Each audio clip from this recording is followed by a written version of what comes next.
Hello everyone, I'm Lina. Welcome back to English with Lina. So the topic today is about IELTS Speaking Part 2. Alright, I will walk you through the format of the test, and second, I will give you a suggestion about practicing different topics, and last, many people ask me what if the question that you have received is not what you have experienced? So what can you say? So we will answer that question in the last part. Alright, so in terms of the format of the test, you have for someone who is very new to IELTS speaking, you can see in here you have a question and follow-up questions. So very much looking like a cue card.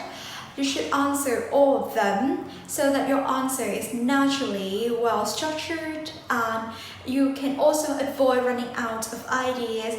That means you can tick the time requirement box.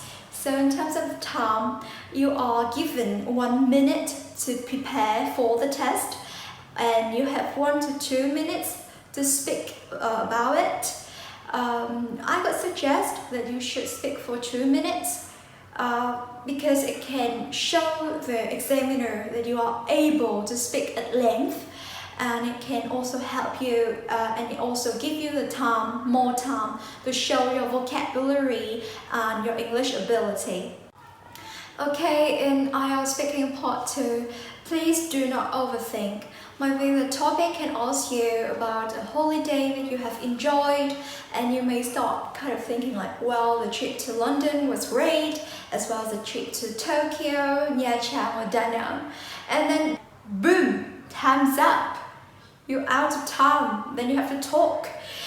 So please do make up your mind quickly, and if you choose one of the experience that you want to talk about, just choose that and go with it. You do not have much time, only 1 minute to prepare.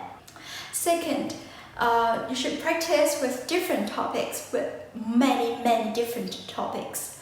I'm suggesting you this does not mean I'm telling you to memorize the script, because IELTS trainers are trained to identify this. So if you memorize a script, you're gonna talk like a robot. And by practicing many different topics, it can boost your confidence. By seeing many new different topics here and there, you can learn to adapt to whatever is gonna come to you, which is very much similar to the test situation, because in the real test, you do not know what will be given to you.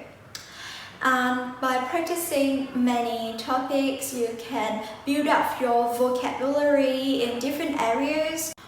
So, what if the question asks you to describe something that you have never ever experienced before?